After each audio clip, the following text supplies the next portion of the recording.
E aí, pessoal, tudo certo? Bom, na aula de hoje nós vamos iniciar a escrita dos conceitos básicos em ciências humanas e vamos iniciar por política, algo que está muito à tona na sociedade, está muito latente e é importante que nós tenhamos já desde o ensino médio uma boa compreensão a respeito desse conceito. Então vocês vão colocar, já devem ter colocado lá na página sobre política do dicionário, o título, e aqui abaixo nós vamos trabalhar o significado. O significado bem objetivo, bem básico, diferente do que vocês vão encontrar no Wikipédia ou num livro específico de filosofia ou sociologia. Eu tentei mastigar o máximo possível para que a partir de uma frase vocês possam então relacionar com o entorno, com a matéria, com filmes, mas a partir de uma frase bem básica. Primeiramente, eu quero saber de vocês, quando a gente pensa em política, ouve ou lê algo sobre política, o que vem à cabeça de vocês? É eleições, deputados, presidente, corrupção? Tá certo, mas não completamente certo, porque isso é uma das faces da política. Não representa a totalidade dos significados e das relações políticas que existem dentro de uma sociedade. Então, escrevam aí no dicionário de vocês. Política é tudo aquilo que se refere a relações de poder. E se a gente fosse diminuir esse conceito, poderíamos ficar em relações de poder ou, mais especificamente, poder. Então, são as relações de poder entre os seres humanos.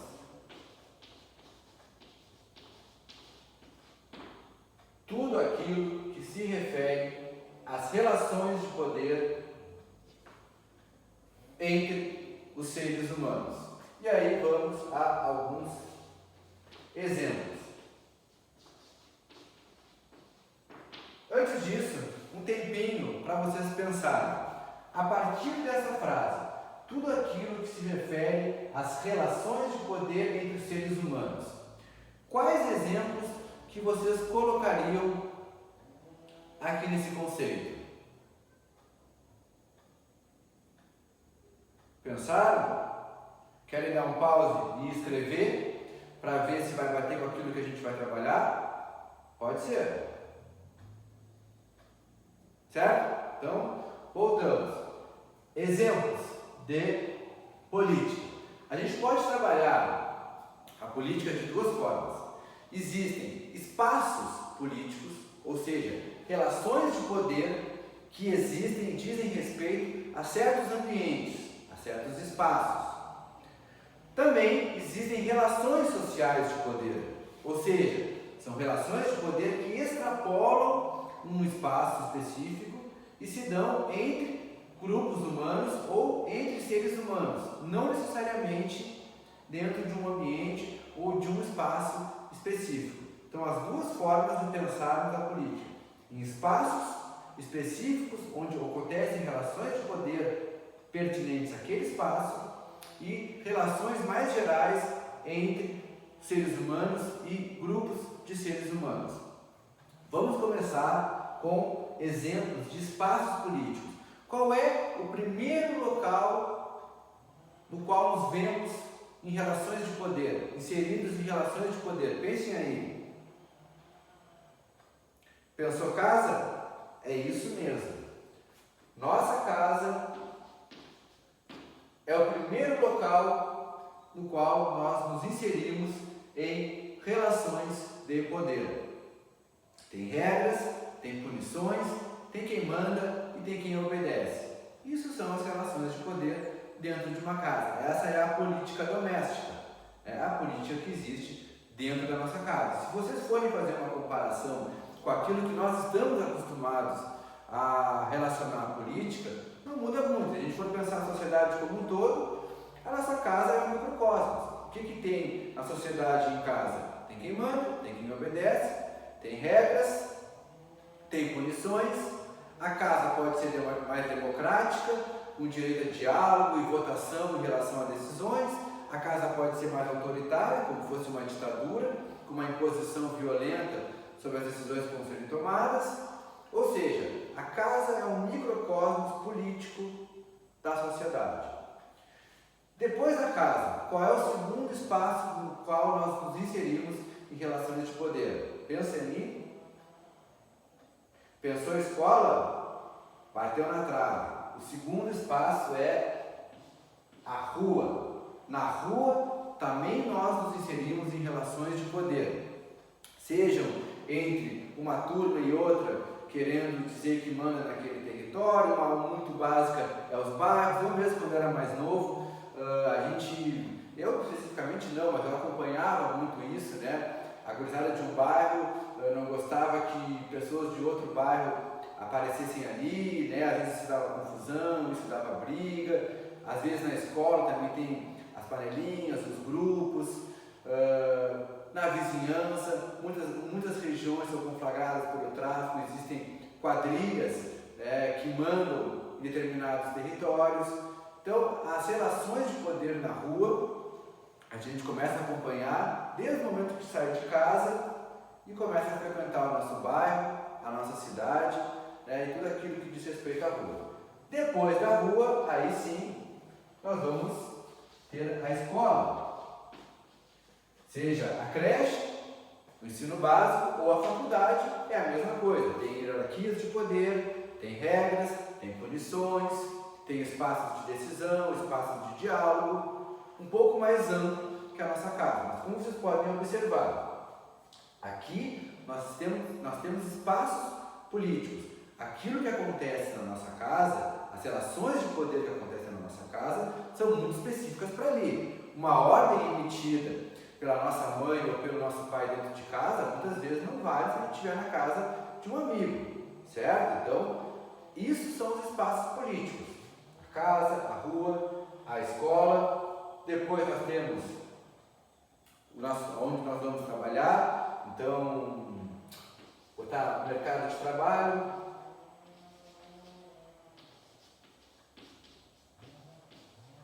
Que também tem relações políticas, pois há um chefe, há alguém acima do chefe, há alguém abaixo, há regras, há decisões, há punições. Então, nas empresas, no comércio, nas indústrias, todos os âmbitos do mercado de trabalho, nós também nos deparamos com relações de poder. Então, acompanhando casa, rua, escola, mercado de trabalho, e aí sim vem o espaço do Estado, que é aquele ambiente no qual nós relacionamos mais a palavra política. Aí vem a Câmara de Vereadores, a Prefeitura, Assembleias Legislativas Estaduais, o Congresso, Câmara dos Deputados, Senado, a Presidência, os Ministérios, o Judiciário, os Tribunais, começa na cidade com os fóruns, enfim. Todos os ambientes, todos os espaços relacionados ao poder executivo, legislativo e judiciário compõem o Estado, que é a estrutura de poder maior que nós temos em uma sociedade, e vamos ver porque, a seguir esse conceito, porque Estado é um conceito básico da ciência humana para nós entendermos não só a sociologia e a filosofia, como história, geografia e o mundo em que a gente vive. Então, esses exemplos são exemplos de espaços políticos. Vou mostrar para vocês como isso funciona. Na escola é normal que um aluno peça para um professor para ir no banheiro, por exemplo. Isso é uma relação de poder que existe numa sala de aula, ou seja, o professor tem o poder sobre o corpo dos alunos, sobre as necessidades fisiológicas, se vai poder fazer ou não, se vai poder tomar uma água ou não. Isso é uma relação de poder específica do ambiente escolar. Imagine que vocês me encontrem numa lancheria, eu estou lá numa mesa comendo um lanche e tal, você está numa outra mesa, opa, tudo bem, professor, tudo bem? Aí daqui a pouco você, professor, posso ir no banheiro? Ah, pode ir lá, vai lá, não demora. Não, né, pessoal? Então, essa relação de poder que existe numa sala de aula é específica ao espaço escolar. Fora dele, fora desse espaço escolar, essa relação já não existe. Por isso que nós chamamos isso de espaços políticos. São relações de poder específicas e relacionadas a esses espaços. Além dos espaços políticos, nós temos também as relações, são outro exemplo, sociais de dominação e resistência. Relações sociais de dominação e resistência. Essas relações de poder podem acontecer dentro desses espaços, e é comum que aconteça, mas elas extrapolam esses espaços. Elas podem acontecer em mais de um espaço, podem acontecer diretamente entre os grupos humanos. As 4 relações de poder mais básicas que existem na humanidade são ricos e pobres. Desde o surgimento da propriedade privada, do Estado e da sociedade civil, após a Revolução Agrícola e a Revolução Urbana, aliás, esses 2 conceitos também vamos trabalhar, Revolução Agrícola dentro de economia e Revolução Urbana dentro de política, após essas 2 grandes revoluções, lá no início das civilizações, se inicia, então, uma diferença social, um grupo daqueles que têm e dos que não têm. E, normalmente, o grupo dos que têm a posse, dos que têm a propriedade, que normalmente a gente chama de ricos, eles tentam dominar, ou economicamente, ou politicamente, os pobres. Então, isso é o que na filosofia, na sociologia, é chamada de uma abordagem na luta de classes. Ou seja, lá na época do Império Romano, plebeus e escravos contra os patrícios, na Idade Média, plebe contra a nobreza, enfim, hoje em dia, trabalhadores e patrões.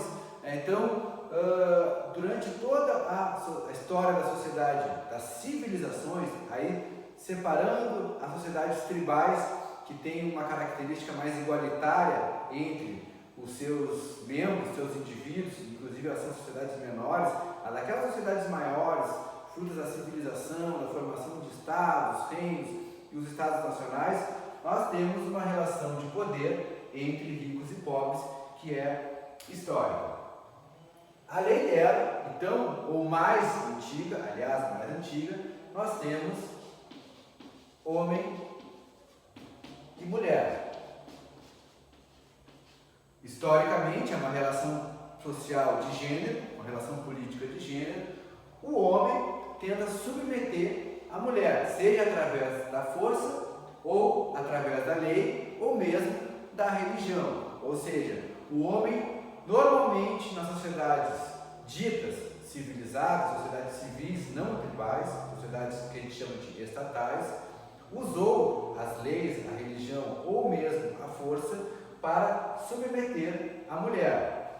E aí nós relacionamos com 2 conceitos que a gente tem acompanhado bastante, que é o machismo e o feminismo. O machismo seria a tentativa de controle, ou o controle propriamente dito do homem sobre a mulher, inferiorizando ela, e o feminismo seria um movimento feminino de resistência a essa opressão, a essa tentativa de controle. E isso também, quando a gente fala de machismo e feminismo, esse conflito entre homem e mulher é uma relação de poder, ou seja, é um assunto pertinente também à política. Um outro caso de dominação social e de resistência, a gente tem naquilo que a gente chama de racismo. No Brasil, é muito comum, e eu vou usar como exemplo, o racismo do branco contra o negro. Mas se a gente for voltar lá na antiguidade, era normal que escravos romanos romanos fossem do mesmo tom de pele do que os donos dos escravos, que é a elite, os patrícios romanos. Aí era uma questão, muitas vezes, ou étnica, ou seja, era um povo diferente dos romanos que foi escravizado através da guerra, ou em algumas ocasiões também escravidão por dívida. A pessoa se endividava, não tinha como pagar e virava escravo do seu credor. Então, o racismo, essa questão da opressão étnica, né, de um povo sobre outro, a escravidão ou a inferiorização, a dominação de um povo sobre outro, ela se deu de vários aspectos, de várias maneiras, e teve vários aspectos ao longo da história. No caso brasileiro, da sociedade brasileira, esse racismo foi de brancos contra negros. Vou dar um outro exemplo, o nazismo, uma das experiências fascistas mais conhecidas e mais violentas que a gente já acompanhou. O nazismo, ele considerava outros povos, outras etnias inferiores à tal raça ariana. Os arianos seriam o povo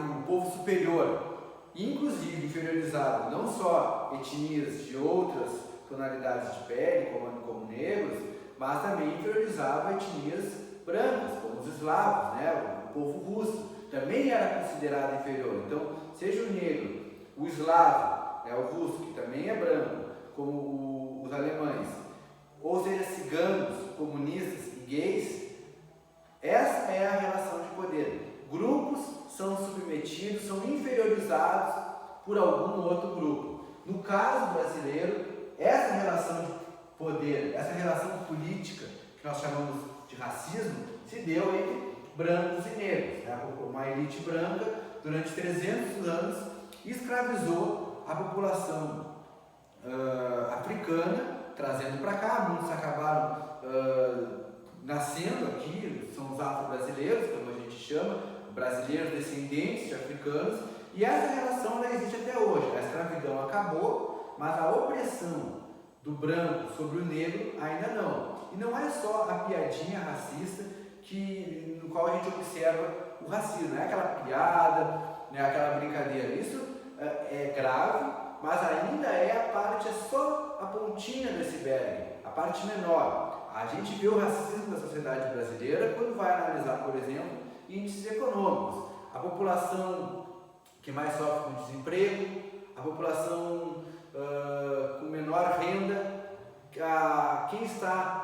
qual é a maior parte da população carcerária, ou seja, os negros hoje no Brasil, eles recebem os menores salários, apresentam os maiores índices de desemprego e a maior parte do sistema carcerário é formado pela população afro-brasileira. Então isso é o racismo estrutural, né, que nós herdamos de 300 anos de escravidão, e isso é uma relação política. E por fim, muito comum também hoje em dia, é a relação do hétero com outros tipos de sexualidade, que vamos resumir aqui com a sigla LGBTs. Ou seja, também isso é muito antigo, há uma tentativa histórica de se impor como a chamada heteronormatividade. É como se a sexualidade hétero fosse a única correta e aceitável dentro de uma sociedade. E assim, através de leis, através da força, ou assim como o racismo e o machismo, através de piadas, de reprodução cultural, da inferiorização de um outro grupo, o grupo dominante tenta submeter, controlar e dominar. Então, obviamente que há exceções, pessoal. A gente pode dizer, mas eu conheço um negro que é rico, né? Ele é milionário, né? Então ele estaria dentro também, ele seria oprimido como negro, mas seria um opressor como rico. Acontece, eu conheço uma casa hoje onde quem manda na casa é a mulher, inclusive o marido apanha da mulher. Sim, acontece, mas de uma maneira geral, se nós analisarmos as sociedades, tanto a brasileira quanto algumas mais antigas, esses são os grupos dominantes, com a exceção aqui desse item que diz respeito mais à sociedade brasileira e à história da sociedade nos últimos 300, 400 anos, que houve então uma ofensiva da população europeia ou descendente de europeus contra a população do continente africano. Mas em outras épocas também houveram outros tipos de opressões raciais e étnicas. Mas de uma maneira geral, esses três itens acontecem em quase todo tipo de sociedade. A tentativa de dominação de ricos contra pobres, de homens contra mulheres, de étnicos contra LGBTs. E a resistência, nós vamos ver, no caso dos pobres, exemplos, sindicatos de trabalhadores, associações comunitárias ou mesmo partidos políticos fundados e compostos por pessoas pobres ou da classe trabalhadora. Isso é a resistência. Os meios de dominação dos ricos são muito grandes, né? A gente tem desde meios de comunicação de massa, nós temos a Câmara dos Deputados, legislações, ou seja, a força, enfim, há várias maneiras dos ricos tentarem oprimir e submeter os pobres.